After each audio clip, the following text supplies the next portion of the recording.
요한복음 4장 43절부터 54절까지의 말씀, 제가 아닌 성경으로 신약성경 149페이지에 있습니다. 요한복음 4장 43절부터 54절까지 말씀 다 찾으신 줄 알고 한 구절씩 봉독하도록 하겠습니다. 이틀이 지남에 예수께서 거기를 떠나 갈릴리로 가시며 친히 증언하시기를 선지자가 고향에서는 높임을 받지 못한다 하시고 갈릴리에 이르심에 갈릴리인들이 그를 영접하니 이는 자기들도 명절에 갔다가 예수께서 명절 중 예루살렘에서 하신 모든 일을 보았음이더라. 예수께서 다시 갈릴리 가나에 이르시니 전에 물로 포도주를 만드신 곳이라. 왕의 신하가 있어 그의 아들이 가버나움에서 병들었더니 그가 예수께서 유대로부터 갈릴리로 오셨다는 것을 듣고 가서 청하되 내려오소서 내 아들의 병을 고쳐주소서 하니 그가 거의 죽게 되었음이라. 예수께서 이르시되 너희는 표적과 기사를 보지 못하면 도무지 믿지 아니하리라. 신하가 이르되 주여 내 아이가 죽기 전에 내려오소서. 예수께서 이르시되 가라 내 아들이 살아있다 하시니 그 사람이 예수께서 하신 말씀을 믿고 가더니 내려가는 길에서 그 종들이 오다가 만나서 아이가 살아있다 하거늘 그 낫기 시작한 때를 물은즉 어제 7시에 열기가 떨어졌나이다 하는지라. 그의 아버지가 예수께서 내 아들이 살아있다 말씀하신 그때인 줄 알고 자기와 그 온 집안이 다 믿으니라. 함께 읽겠습니다. 이것은 예수께서 유대에서 갈릴리로 오신 후에 행하신 두 번째 표적이니라. 아멘. 네, 오늘은 요한복음 4장 43절부터 54절까지의 말씀으로 맡기고 돌아가는 믿음이라는 제목으로 이 시간 함께 은혜 나누기를 소망합니다. 밖에 정말 칼바람이 불고 많이 추운 가운데 이렇게 새벽 예배에 오셔서 함께 예배할 수 있음에 또 찬양할 수 있음에 하나님께 감사를 올려드립니다. 제가 어제까지만 해도 목이 정말 잘 안 나와서 이게 내가 찬양을 부를 수 있을까 설교를 할 수 있을까 걱정했는데 오늘 아침에 이렇게 목이 생각보다 짱짱하게 잘 나와서 이렇게 성도 여러분들 앞에서 이렇게 말씀을 전할 수 있음에도 너무나도 큰 감사를 드립니다. 이 새벽이라는 시간은 우리의 첫 시간입니다. 아직 우리의 하루의 일정이 우리를 재촉하고 있지가 않고 사람들의 말과 그리고 소음이 이 마음을 흔들지 않는 이 시간 속에서 우리가 지금 하나님 앞에 섰을 줄 믿습니다. 그래서 이 새벽에 나오는 이 예배는 늘 믿음의 실체가 드러납니다. 단순히 말로 고백하는 믿음이 아니라 우리가 무엇을 붙잡고 하루를 시작하는지를 보여주고 있는 시간이기 때문입니다. 우리는 기도하며 하나님께 주님께 나오지만 마음 깊은 곳에는 여전히 물음이 참 많은 것 같습니다. 주님 정말 괜찮아질까요? 아니면 정말 저의 삶이 변할까요? 오늘도 하나님의 말씀을 믿고 가도 될까요? 라는 질문들이 분명히 있습니다. 오늘 본문은 바로 이러한 질문들을 품고 이 새벽에 서 있는 마치 우리들을 위한 말씀인 줄 믿습니다. 요한복음 4장 43절부터 54절까지의 말씀은 한 왕의 신하이자 한 아버지의 이야기로 시작이 됩니다. 그는 정말 높은 신분을 가진 사람이었지만 아들이 병들어 죽게 되자 그 어떠한 지위도 그리고 능력도 아무 소용이 없다는 것을 깨닫게 되고 예수님께 나아오는 모습을 오늘 말씀을 통해서 볼 수가 있었습니다. 이 장면이 어쩌면 우리의 삶과 너무나도 닮아 있다는 것이죠. 평소에는 잘 버티던 사람도 어느 날 갑자기 해결할 수 없는 문제 앞에 서면 결국 하나님 앞에 설 수밖에 없다는 것이죠. 이거는 너무나도 당연한 모습입니다. 하지만 문제는 하나님께 나아오는가가 아니라 내가 어떠한 믿음으로 나아오는가입니다. 오늘 본문은 기적을 원하지 않는 믿음의 이야기가 아닙니다. 오히려 간절하게 하나님께서 주시는 그 기적을 구하는 한 사람의 이야기가 성경에서 나오고 있다는 것이죠. 그러나 예수님은 그 간절함을 그대로 두시는 것이 아니라 말씀을 통하여서 더 깊은 믿음으로 그 사람을 이끌어가고 계심을 볼 수가 있습니다. 예수님은 갈릴리로 가십니다. 그곳에서 예수님은 환영받는 것처럼 보이지만 사실 그 환영받는 것은 표적 때문에, 그리고 기적 때문에 모여든 사람들이 있던 곳이 그 갈릴리였습니다. 하지만 예수님은 이미 알고 계셨습니다. 사람들이 예수님을 믿는 것 같지만 실상은 예수님의 말씀이 아니라 그 예수님의 능력을 더 붙잡고 있었다는 그 사실을 말입니다. 그래서 예수님께서 오늘 본문에서 한 사람을 통해 우리 모두에게 이 새벽 질문하십니다. 우리는 무엇을 믿고 있느냐? 나의 말이냐? 아니면 네가 보고 싶은 결과냐? 새벽에 드리는 예배, 말씀을 시작하기 전에 이 질문을 드리는 것은 우리의 말씀을 통해서 마음을 정돈하기를 소망합니다.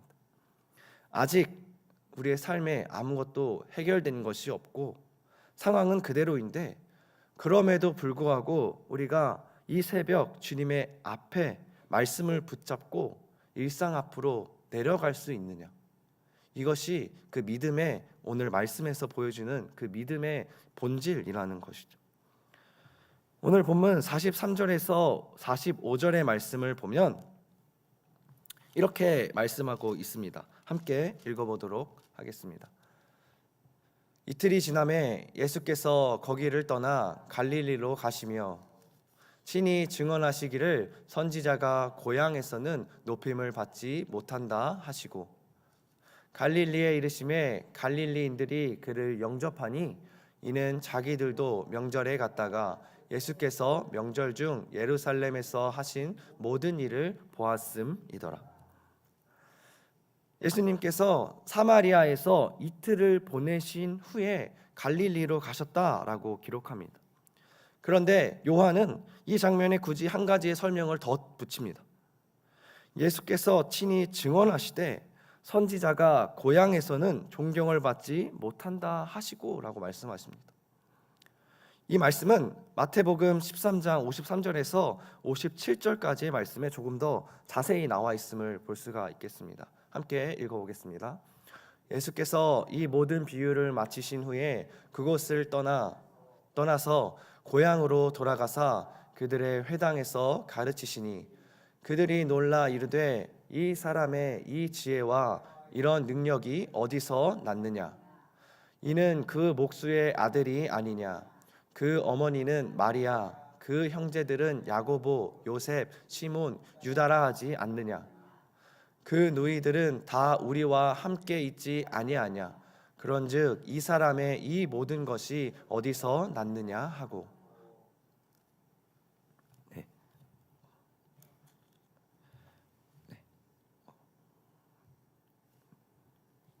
죄송합니다. 그래서 이 말씀을 보면 그 사람들이, 그 고향 사람들이 57절의 말씀 다시 함께 읽겠습니다. 시작. 예수를 배척한지라 예수께서 그들에게 말씀하시되 선지자가 자기 고향과 자기 집 외에서는 존경을 받지 않음이 없느니라 하시고. 아멘.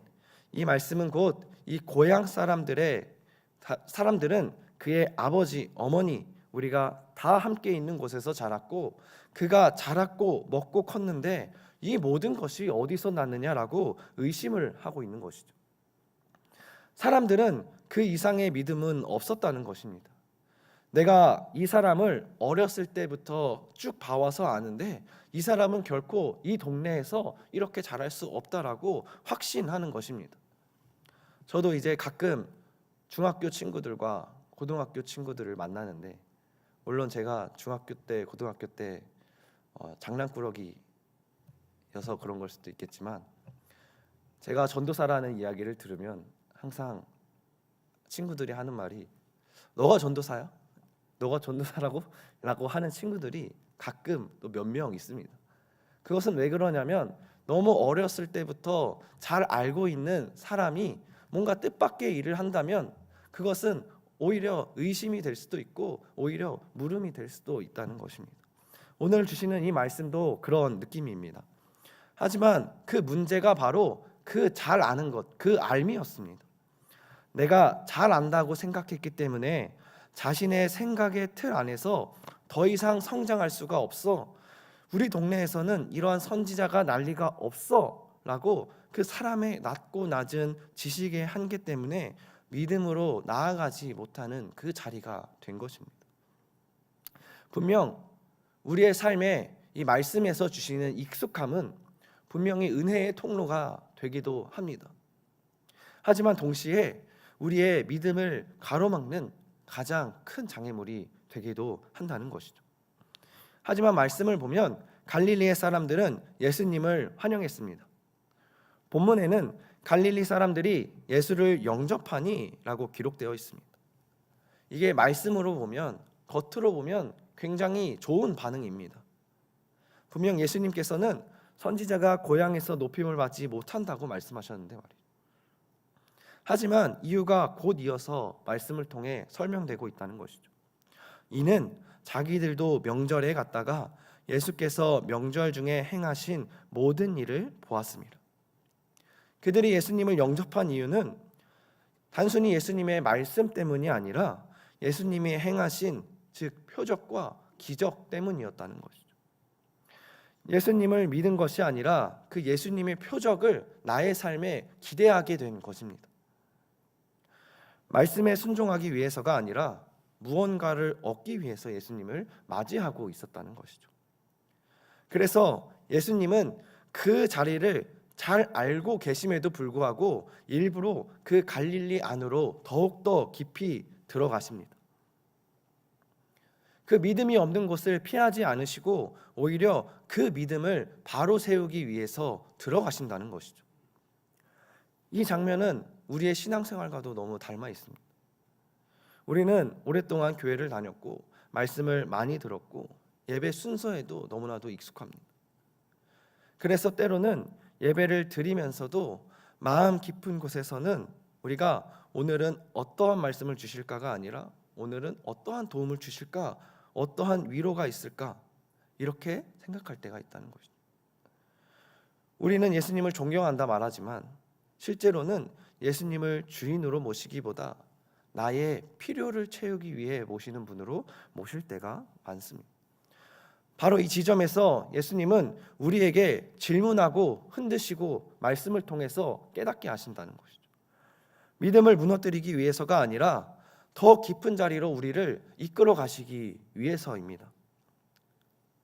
예수님께서 갈릴리로 가신 것은 사람들이 예수님을 몰라서가 아니었습니다. 너무 안다고 생각하는 그 자리, 너무 익숙해서 더 이상 기대하지 않는 그 자리에서 예수님께서는 참된 복음의 말씀을 전하고 그의 믿음들을 회복시키기 위함이었다는 것이죠. 그래서 오늘 본문은 우리에게 묻습니다. 우리는 예수님을 얼마나 알고 있는가가 아니라 예수님의 말씀 앞에서 얼마나 순종하고 있는가를 말이죠. 새벽에 나오는 신앙은 바로 이 질문에 대한 응답일 줄 믿습니다. 아직 아무것도 증명되지가 않았고 나의 상황이 아무것도 달라지지 않았지만 그럼에도 불구하고 우리가 이 새벽 이 말씀 앞에 나와 서 있는 이 태도 자체가 이미 우리의 믿음의 고백의 하나일 줄 간절히 믿습니다. 오늘 이 새벽 주님은 갈릴리로 다시 오십니다. 익숙해진 예배의 자리로 또 늘 반복되는 우리의 기도의 자리로 오셔서 이렇게 묻습니다. 너는 나를 정말로 믿느냐? 아니면 내가 행할 일을 믿고 있느냐? 이 질문 앞에서 우리는 오늘 본문 속 사람들처럼 드러나게 됩니다. 그리고 이 질문의 바로 다음 장면인 한 아버지의 간절한 요청으로 어떻게 보면 예수님께서 우리에게 주시는 그 답변을 허락해 주신다는 것이죠.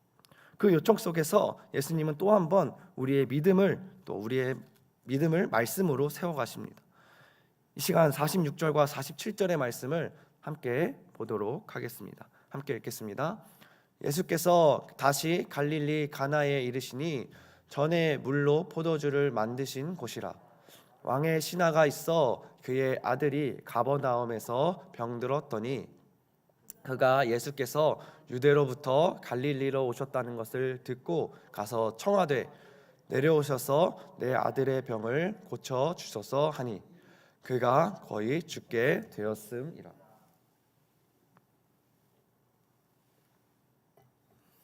아멘. 이제 본문은 한 사람에게로 시선이 집중이 되고 있습니다. 갈릴리 가나에 한 왕의 신하가 말씀을 통해 등장을 합니다.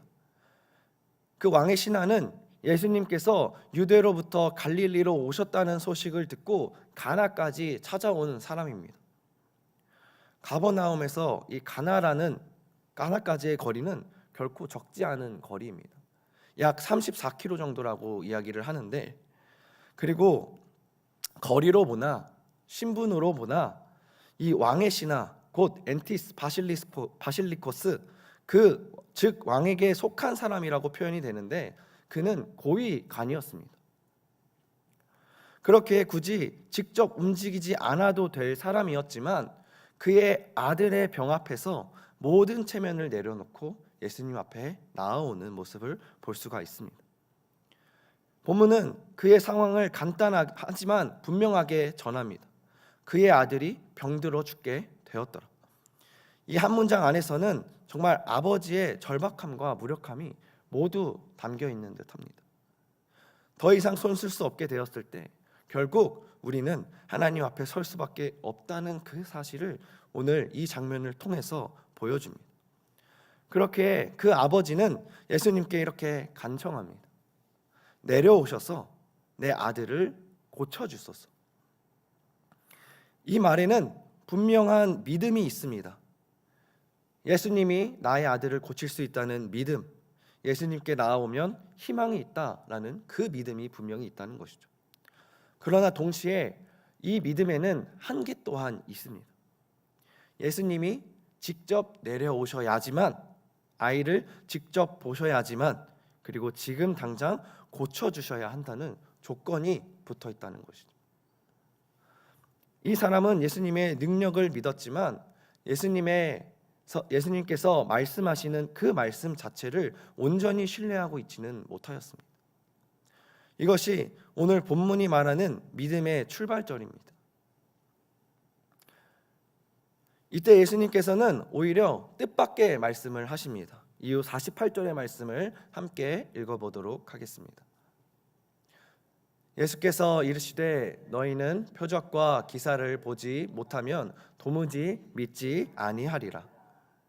이 말씀은 우리가 보기에는 굉장히 냉정하게 들릴 수도 있고 이 아버지, 이 왕의 신하를 외면하는 말씀일 수도 있습니다. 하지만 그 안에 내포된 뜻은 전혀 그렇지 않다는 것이죠. 오히려 그 아버지의 믿음을, 그 한 왕의 신하의 믿음을 더 깊은 자리로 이끄시는 말씀입니다. 예수님은 그의 간절함을 분명히 아셨습니다. 그 간절함이 기적과 표적에만 묶여있지 않기를 원하셨습니다. 왜냐하면 기적에만, 표적에만 의존하는 믿음은 그 기적이 사라지면 그것 또한 함께 무너지기 때문이라는 것이죠. 그래서 예수님께서는 일부러 그의 요청을 그대로 들어주지 않으십니다. 내려가지 않으십니다. 함께 가지 않으십니다. 대신 말씀하신다는 것이죠. 이것은 사람들이 보기엔 거절일지도 모릅니다. 거절이 아니라 오히려 이것은 예수님의 하나의 훈련이며 그 아들을 외면한 것이 아니라 오히려 믿음을 향한 초대의 말씀이라는 것이죠. 기적과 표적을 붙잡는 것이 아니라 말씀을 붙잡는 믿음으로 한 단계 더 올라오라는 그 예수님의 초대였다는 것입니다. 이 장면에서 우리는 분명히 깨달을 것이 있습니다. 예수님은 우리의 필요보다 우리의 믿음을 더 소중히 여기신다는 것이죠. 병든 아들을 고치는 것보다 그 아버지가 어떠한 믿음을 갖게 되었는가를 더 중요하게 보십니다. 이것이 새벽에 이 말씀이 주어지는 이유라고 생각합니다. 이 새벽 안에서의 이 새벽 예배는 문제 해결의 보고서가 아니라 정말 믿음의 방향을 바로잡는 자리인 줄 믿습니다.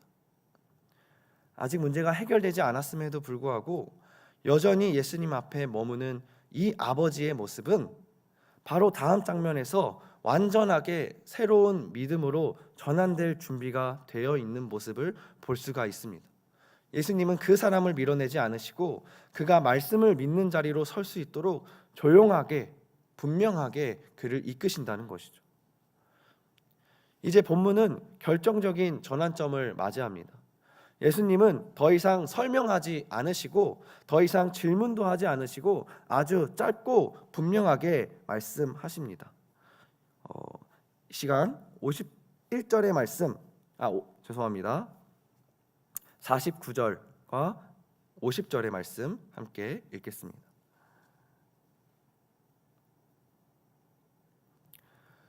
함께 읽겠습니다. 시작. 신하가 이르되 주여 내 아이가 죽기 전에 내려오소서. 예수께서 이르시되 가라 내 아들이 살아있다 하시니 그 사람이 예수께서 하신 말씀을 믿고 가더니. 예수님께서는 아주 짧고 분명하게 이렇게 말씀하십니다. 가라 너의 아들이 살아있다. 이 말씀은 상황을 설명해 주는 말씀이 아니라 그 상황을 오히려 뛰어넘는 말씀입니다. 여전히 아들은 가버나움에 있고 병은 위중하고 아무것도 그 아버지의 눈으로 확인된 것은 아무것도 없습니다. 예수님은 그럼에도 불구하고 이 아버지를 다시 가버나움으로 돌려보내십니다. 이것은 그저 무책임하게 돌려보내는 것이 아니라 예수님의 말씀을 믿고 그 믿음으로 돌려보내셨다는 것이죠. 예수님은 그가 무엇을 붙잡고 돌아가실 건지를 분명하게 정하십니다. 그는 기적의 현장이 아니라 예수님의 말씀을 붙잡고 돌아가라라고 명하셨다는 것이죠. 본문은 아주 중요한 한 문장을 기록합니다. 그 사람이 예수께서 하신 말씀을 믿고 가더니. 이 문장은 요한복음 전체에서 믿음을 설명하는 가장 단순하면서도 깊은 표현인 것 같습니다. 사실 그저 말만으로 너의 아들이 살았다라는 그 예수님의 말씀만을 믿고 곧 죽을지도 모른 아들을 다시 보러 혼자 34km 정도의 길을 되돌아간다는 것은 사실 그 당시에 너무나도 쉬운 일이 아니었습니다. 이 말씀 속에서 믿고로 번역된 에피스튜텐, 이것은 확신하였다, 그분에게 맡겼다라는 뜻입니다. 그렇기에 그 아버지가 보여준 믿음이란 아직 아무것도 변하지 않은 상태에서 하나님의 말씀을 마치 사실로 받아들이고 아버지께 맡기고 움직였다는 것이죠. 이 아버지는 이제 더 이상 예수님을 붙잡고 매달리지도 않고 설명을 요구하지도 않고 단지 그 말씀을 믿고 예수님께 모든 걸 맡기며 다시 길을 떠납니다. 그 아버지의 마음을 생각해 보면 여전히 발걸음이 무거웠을 수도 있지만 그의 마음에는 분명한 변화가 일어났다는 것이죠. 더 이상 기적만을 원하며 표적만을 원하며 고쳐주세요라고 외치는 사람이 아니라 그 예수님께서 네 아들이 고쳐졌다라고 하시는 그 말씀을 믿고 가는 사람이 되었다는 것이죠. 이 고백이 오늘 이 새벽 우리의 고백이 되기를 소망합니다. 우리는 이 새벽에 어떠한 기적이나 표적을 확인하러 온 것이 아닌 줄 믿습니다. 아직 결과를 보지 못한 상태에서 주님의 말씀을 붙잡고 하루를 시작하기 위해 이 자리에 나온 것일 줄 믿습니다. 병든 아이의 아버지가 집으로 돌아가는 길은 여전히 긴 길이었고 그 길 위에서 어떠한 소식을 듣게 될 줄은 아무도 알 수가 없었습니다. 그러나 그는 더 이상 불안 때문에 예수님 곁에 계속 머물러 있던 것이 아니라 예수님의 말씀을 신뢰하기 때문에 그 말씀을 붙들고 돌아갑니다. 이것이 믿음의 본질이자 성숙인 줄 믿습니다. 붙잡고 늘어지는 믿음에서 맡기고 떠나는 믿음으로 그 아버지의 마음이 옮겨가는 순간이라는 것이죠. 예수님께서 함께 내려가시지 않은 이유도 여기에 있을 줄 믿습니다. 만약 예수님께서 그 아버지와 함께 가셨다면 이 사람은 그저 예수님을 바라보며 걸었을 것입니다. 그러나 예수님은 그가 예수님이 아니라 예수님께서 주시는 그 말씀 하나를 바라보며 걸어나가기를 원하셨을 것입니다. 우리의 신앙도 마찬가지일 줄 믿습니다. 주님은 때로 우리의 삶에 직접적으로 개입하시는 대신에 오직 우리에게 주시는 말씀 한 가지만 주실 때가 분명히 있습니다. 하지만 그 이유는 분명합니다. 우리가 환경이 아니라 오직 말씀만을 의지하며 살아가기를 원하시기 때문입니다. 이 아버지는 이제 그 시험대 위에 서 있습니다. 그리고 그는 말씀을 믿고 계속해서 걸어가고 있습니다. 이 51절과 54절의 말씀을 제가 읽어보도록 하겠습니다. 내려가는 길에서 그 종들이 오다가 만나서 아이가 살아있다 하거늘 그 낳기 시작한 때를 물은즉 어제 7시에 열기가 떨어졌나이다 하는지라.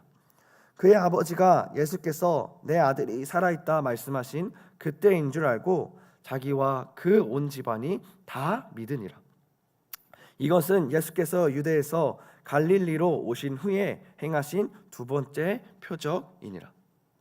그 아버지가 이제 집으로 내려가는 길에 종을 만납니다. 아직 집에 도착하기 전입니다. 본문은 이 만남을 아주 담대하게 기록하고 있지만 이 순간 그 아버지의 마음은 정말 말로 설명할 수 없을 만큼 그리고 평생 잊지 못할 장면으로 남았을 것입니다. 종들은 달려와서 이렇게 말합니다. 아들이 살아 있습니다. 이 소식은 단순한 기쁜 소식이 아니라 그가 붙잡고 돌아갔던 그 말씀의 실체가 눈앞에서 확인되는 순간이었습니다.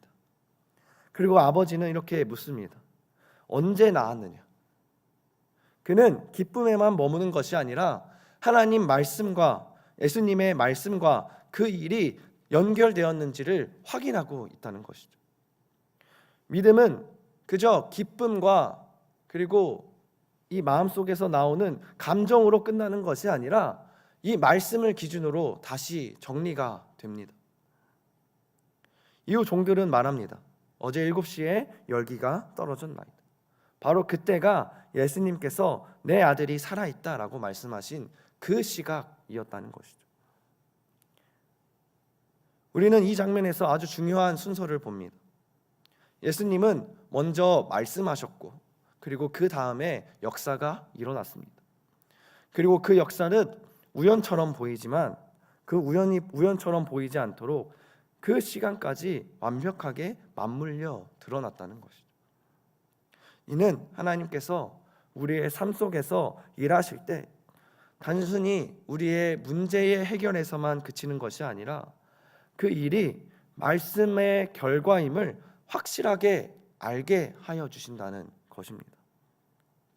그렇기에 이제 더 이상 그 아버지는 추측하지 않고 오히려 확신합니다. 예수님의 말씀에 생명이 있다는 그 사실을 말이죠. 그래서 본문은 이렇게 결론을 맺습니다. 그의 아버지가 예수께서 내 아들이 살아있다 말씀하신 그때인 줄을 알고 자기와 그 온 집안이 다 믿으니라. 이 장면에서 우리에게 중요한 메시지를 남깁니다. 믿음은 그저 혼자만의 체험으로 끝나지 않는다는 것이죠. 그 기적이 개인의 경험으로 끝나는 것이 아니라 하나님께서 주신 나의 그 은혜와 그 기적이 확장되었습니다. 한 아버지의 믿음의 결단이 한 가정을 살리는 통로가 되었습니다. 그렇게 하나님은 언제나 사람의 믿음을 통해서 더 많은 생명을 일으키고 계신다는 것이죠. 이 아버지는 처음에는 아들 병 때문에 예수님께 왔지만 마지막에는 온 집안을 믿음으로 이끄는 믿음의 증인이 되었습니다.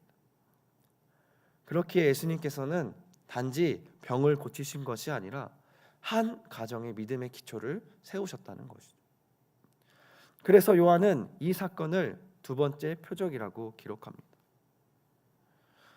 오늘 본문은 한 아버지의 간절한 요청으로 시작해서 한 가정의 믿음으로 마무리가 됩니다. 그러나 그 중심에는 언제나 예수님의 말씀이 있었습니다. 예수님은 병을 직접 보지 않으셨고 현장에 함께 가지도 않으셨습니다. 그럼에도 불구하고 그 말씀을 통해서 생명이 살아났습니다. 이것은 예수님께서 능력이 부족해서가 아니라 예수님의 말씀이 공간과 거리를 초월하는 그 생명의 권세를 가지고 있기 때문이라는 것이죠. 오늘 본문은 우리에게 분명히 이야기를 합니다. 상황이 믿음을 만들어주는 것이 아니라 우리가 말씀이 믿음을 만들고 그 믿음이 우리의 상황을 바꾸어 준다라고 이야기를 한다는 것이죠. 이 아버지는 예수님 앞에서 두 가지의 선택을 했습니다.